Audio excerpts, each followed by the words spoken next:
Hai Sobat Ternak, pada video kali ini saya akan menjelaskan beberapa kesalahan yang saya lakukan ketika melakukan metode breeding dengan pola aviari atau koloni seperti ini.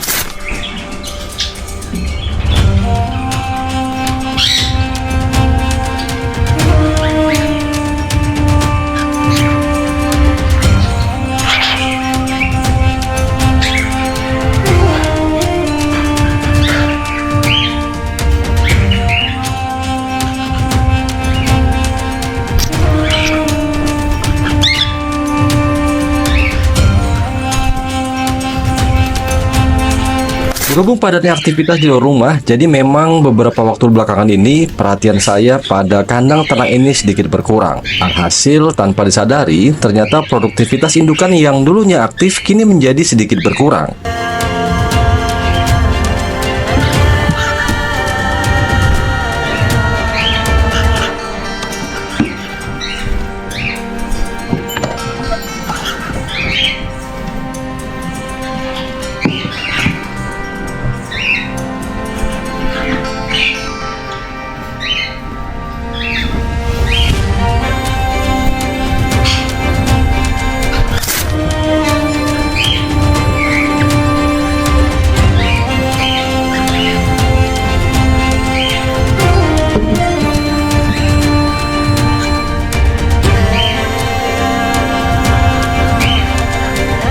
Saya masih menganalisa beberapa faktor, kira-kira apa saja yang menjadi penyebab berkurangnya produktivitas dari indukan yang ada.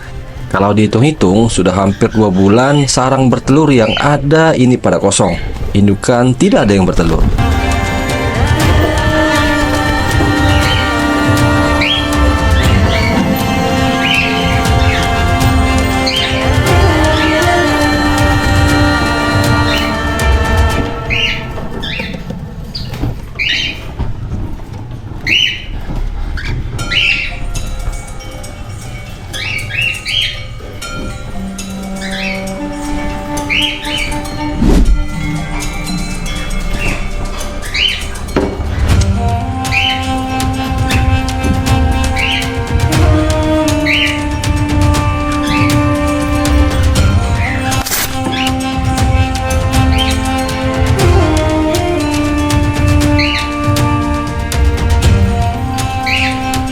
Padahal kalau kita lihat dari postur betina, itu sudah menunjukkan tanda-tanda akan segera bertelur.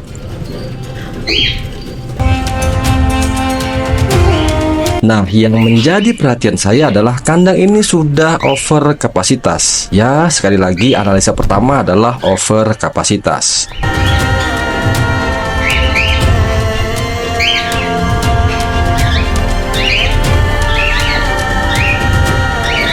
Kalau teman-teman pernah nonton video saya yang membahas tentang kelebihan dan kekurangan ternak koloni, di sana saya menyebutkan bahwa idealnya kapasitas kandang ini diperuntukkan hanya untuk 6 pasang indukan. Artinya ada 12 ekor kokatil yang tinggal di kandang ini. Namun kondisi saat ini ada kurang lebih dari 30 ekor kokatil dengan berbagai macam usia. Artinya sudah overpopulasi.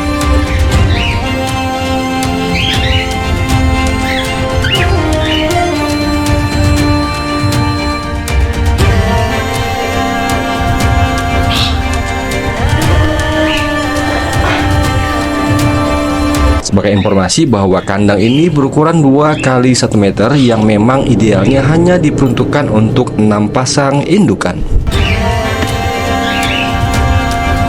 Dikarenakan sudah over kapasitas, maka yang terjadi adalah beberapa indukan akan rebutan sarang, meskipun pada periode bertelur sebelumnya mereka sudah punya sarang sendiri.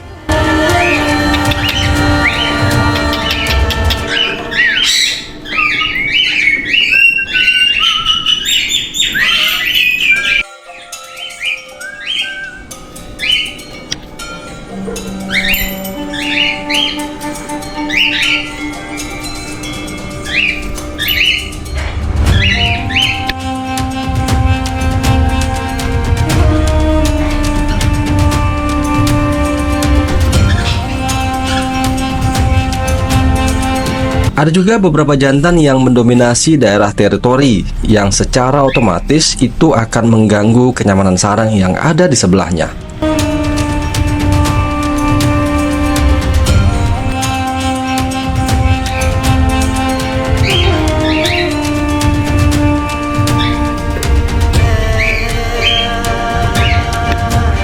Sering terjadi perebutan daerah teritori, di mana pasangan yang memiliki mental lebih kuatlah yang akan menang dan menguasai daerah tersebut.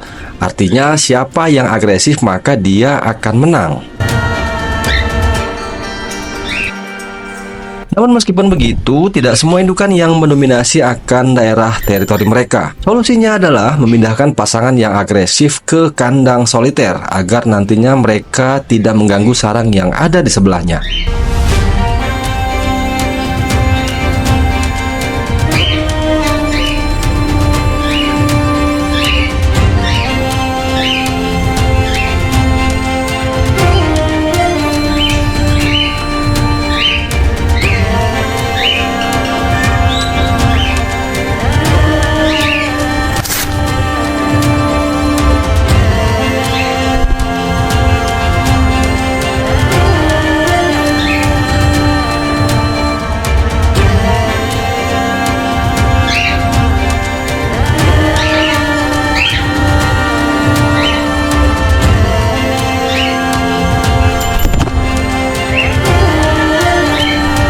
Untuk pemberian pakan, saya selalu menggunakan pakan yang sama pada setiap periode bertelurnya.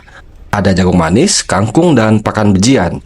Untuk kangkung dan jagung, saya berikan seminggu 2-3 kali.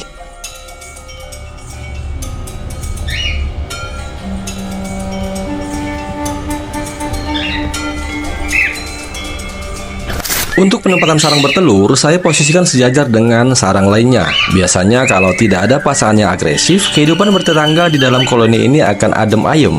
Mereka akan bertelur sesuai dengan sarangnya masing-masing. Untuk jumlah sarang, biasanya saya akan melebihkan 2 atau 3 buah sebagai pilihan bagi induk untuk mencari sarang mana yang membuat mereka nyaman untuk bertelur. Sebagai contoh, misalnya di kandang ini ada 6 pasang, maka saya akan menempatkan sekitar 8 atau 9 sarang supaya indukan bisa memilih sarang mana yang nyaman bagi mereka. Meskipun secara keseluruhan, bentuk dan ukuran sarang adalah sama, namun bisa jadi posisi dan penempatannya menentukan kenyamanan indukan. Bagi teman-teman yang melakukan ternak kokatil dengan metode ini, harus bisa menghitung jumlah populasi dengan luas area dari kandang itu sendiri. Jangan sampai nanti populasi melebihi dari batas maksimal luas area kandang. Karena nantinya itu akan berpengaruh pada ruang gerak indukan dan pastinya secara tidak langsung juga akan mengurangi intensitas produksi indukan.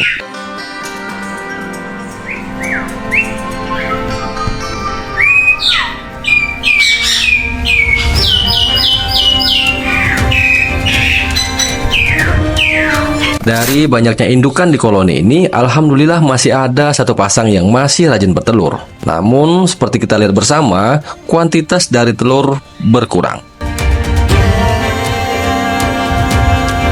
Bisa jadi indukan betina merasa kurang nyaman untuk bertelur lebih banyak dikarenakan padatnya populasi di kandang ini. So, solusi dari kondisi ini adalah pastikan ukuran kandang sesuai dengan kapasitas jumlah indukan yang akan diternak. Sekian video kali ini, semoga bermanfaat.